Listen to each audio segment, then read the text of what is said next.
Hello everyone. हमने जो class 12th की अकाउंटेंसी का chapter 6 resolution of a partnership start किया है, तो उसमें हमने लास्ट वीडियो में क्वेश्चन देखा था कि जब फर्म डिसॉल्व होता है तो कैसे हम पार्टनर्स का रिसोल्यूशन के समय रियलाइजेशन अकाउंट बनाते हैं, पार्टनर्स कैपिटल अकाउंट बनाते हैं, बैंक अकाउंट या कैश अकाउंट बनाते हैं। तो उसी सीरीज़ को आगे लेके चलते आज का हमारा जो टॉपिक है रिसोल्यूशन से रिलेटेड है, बट इसमें क्या है, आपका अनरिकॉर्डेड एसेट्स एंड लायबिलिटी के बारे में बताया गया है। तो अनरिकॉर्डेड एसेट्स एंड लायबिलिटीज क्या होती है, जो फर्म में एंट्री नहीं की जाए रहती बैलेंस शीट में, और जब फर्म क्या होता है डिसॉल्व होता है तो उस समय जब वैल्यूएट किया जाता है, रियलाइज किया जाता है, तब पता चलता है। तो ये हमारा जो क्वेश्चन है वो है X Y and Z balance sheet on 31 December 1995। तो लायबिलिटी साइड में हमको क्रेडिटर्स मिला 34 का, कैपिटल मिला एक्स वाई जेड का। तो एक्स का कैपिटल 1,20,000, वाई का कैपिटल 90 एंड जेड का कैपिटल 60। इस तरीके से टोटल कैपिटल कितना हो 2,70,000। तो टोटल अमाउंट कितना हो गया 3,04,000। इसी तरह एसेट साइड में हमको कैश मिला है theatre, stock, tools, car, machinery and building. तो इस तरीके से दोनों बैलेंस शीट का टोटल कितना था 3,04,000।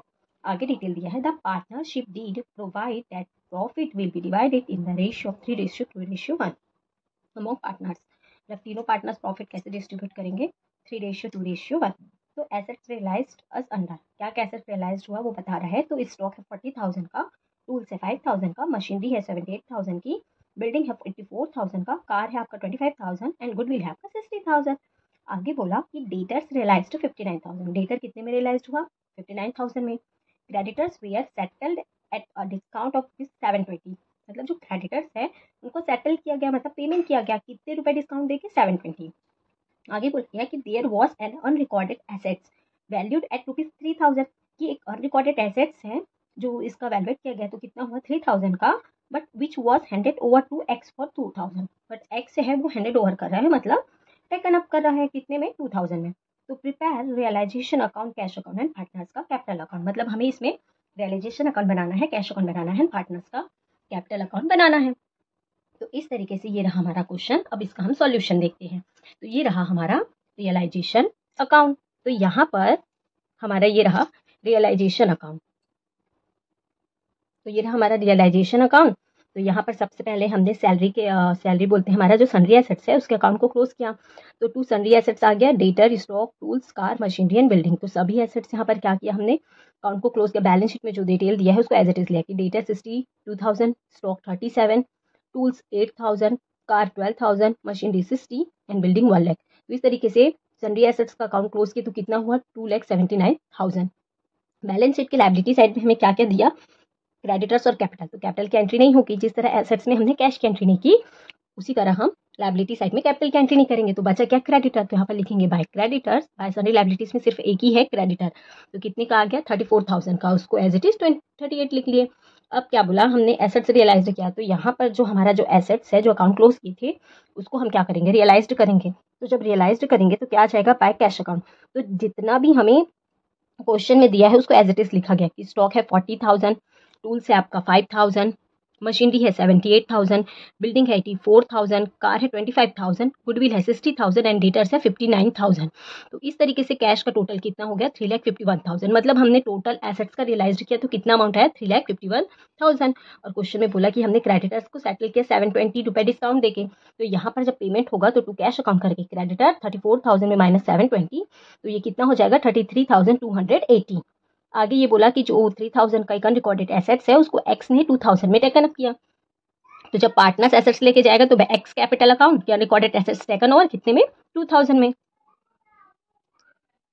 अब जब दोनों साइड का टोटल किया गया तो क्रेडिट साइड का ज्यादा हुआ आपका 3,87,000, उसमें आपका 2,79,000 और 33,280 को माइनस किया गया तो प्रॉफिट कितना हुआ 74,720। अब इसको कैसे डिस्ट्रीब्यूट करना है 3:2:1। तो इसका वर्किंग देख लेते हैं। तो यहाँ पर हमारा रियलाइजेशन अकाउंट का प्रॉफिट कितना हो 74,720। तो एक्स वाई जेड का रेशियो क्या है 3:2:1, जिसको 3/6, 2/6 और 1/6 लिए। तो कैलकुलेट किए तो 74,720 को 3/6 लिए तो कितना आया 37,359.99। इसको राउंड फिगर करके 37,360 लिए। उसी तरह वाई का कितना हुआ 74,720 का 2/6 लिए तो कितना हुआ 24,906.66। ये भी 0.5 से ज़्यादा, ये भी 0.5 से ज़्यादा, इसलिए लास्ट वन आपका डिजिट में 1 प्लस हो गया, तो ये 24,907। तो इसी तरह का जेड का कैलकुलेट किए तो 74,720 का 1/6 तो 12,453.33, तो ये हो गया 12,453। तो इस तरीके से एक्स वाई जेड का क्या निकला हमारा प्रॉफिट। तो जो हमने प्रॉफिट कैलकुलेट किया उसको हमने कहाँ लिखा, यहाँ पार्टनर्स के कैपिटल अकाउंट में लिख के हमने ट्रांसफर किया कि to profit transfer to partners capital account 3:2:1, तो 74,720। तो दोनों साइड का टोटल कितना हो गया आपका 3,87,000 रुपीज़। अब हम देखते हैं पार्टनर्स का कैपिटल अकाउंट। पार्टनर्स का कैपिटल अकाउंट बनाएंगे तो ये हमारा फॉर्मेट रहा कि पार्टनर्स का capital account debit and credit particulars X Y Z particulars X Y Z. अब हमने बैलेंस शीट में देखा क्रेडिटर्स का तो रियलाइजेशन अकाउंट में हो गया, तो कैपिटल दिया है तीनों पार्टनर्स का, तो किस में एंट्री होगी, पार्टनर्स के कैपिटल अकाउंट में। तो यहाँ पे आ जाएगा कि by balance brought down x का कैपिटल है 1,20,000, वाई का कैपिटल है 90 एंड जेड का कैपिटल है 60। अब हमने क्वेश्चन में क्या किया, एक ही चीज हुआ है कि जो एक्स है उसने क्या किया है, एसेट्स टेकन ओवर किया है, तो वो रियलाइजेशन के क्रेडिट में है, तो पार्टनर्स के किस में आ जाएगा, डेबिट में, कि टू रियलाइजेशन अकाउंट की अनरिकॉर्डेड एसेट्स टेकन ओवर कितने में 2,000 में, और वाई और जेड का अकाउंट क्या हो जाएगा डैश। और इस क्वेश्चन से हमें क्या हुआ है, प्रॉफिट हुआ है रियलाइजेशन अकाउंट बनाने से, तो प्रॉफिट किस में लिखा गया है, रियलाइजेशन अकाउंट के डेबिट में। तो अब रियलाइजेशन के डेबिट में लिखा है तो पार्टनर्स के कैपिटल में ट्रांसफर करेंगे तो क्रेडिट में आ जाएगा कि बाय रियलाइजेशन अकाउंट से क्या हुआ है प्रॉफिट। तो एक्स का है 37,360, वाई का है 24,907 और जेड का 12,453। अब क्या किया गया, और कोई डिटेल नहीं है इसलिए जो भी अमाउंट होगा वो इनको पेमेंट होगा, तो या तो कैश या बैंक के थ्रू। तो क्वेश्चन में हमें कैश अकाउंट बनाने बोला है तो कैश के थ्रू पेमेंट होगा। तो एक्स का टोटल किए तो आपका कितना हुआ 1,57,360, वाई का टोटल किए तो 1,14,907 और जेड का टोटल किए तो 72,453। तो अब इसमें टोटल किए तो यहाँ पे हम पेमेंट करेंगे। तो जो एक्स का टोटल है 1,57,360, उसमें हमने 2,000 माइनस किया तो एक्स को कितना पेमेंट होगा 1,55,360। तो इस तरीके से इसका टोटल हो गया 1,57,360। वाई के में कोई भी अमाउंट माइनस नहीं करना है, तो टोटल है जो इनका वो एज इट इज वो पेमेंट होगा कि इसका 1,14,907 एंड जेड का 72,453। तो इस तरीके से हमारा पार्टनर्स का कैपिटल अकाउंट क्या हुआ, कंप्लीट हुआ। अब हम क्या देखते हैं, कैश अकाउंट। कैश अकाउंट बनाएंगे तो एसेट साइड में कैश का डेबिट बैलेंस दिया है 25,000, तो डेबिट में लिखेंगे टू बैलेंस ब्रॉट डाउन, इसका फॉर्मेट अकाउंटिंग फॉर्म में है डेबिट क्रेडिट पर्टिकुलर्स अमाउंट। तो टू बैलेंस ब्रॉट डाउन आपका कितना हो गया 25,000। अब हमने जो एसेट्स रियलाइज्ड हुआ था, जो रियलाइजेशन अकाउंट के किस में लिखा था क्रेडिट में, तो कैश अकाउंट के किस में लिखा जाएगा डेबिट में, कि टू रियलाइजेशन अकाउंट, और जितने एसेट्स रियलाइज्ड हुए वो सबके सब इसमें लिखे जाएंगे। तो stock 40, tools 5,000, machinery 78,000, building 84,000, car 25,000, goodwill 60,000 and debtor 59,000। तो इस तरीके से हमने टोटल एसेट्स कितने का रियलाइज किया 3,51,000।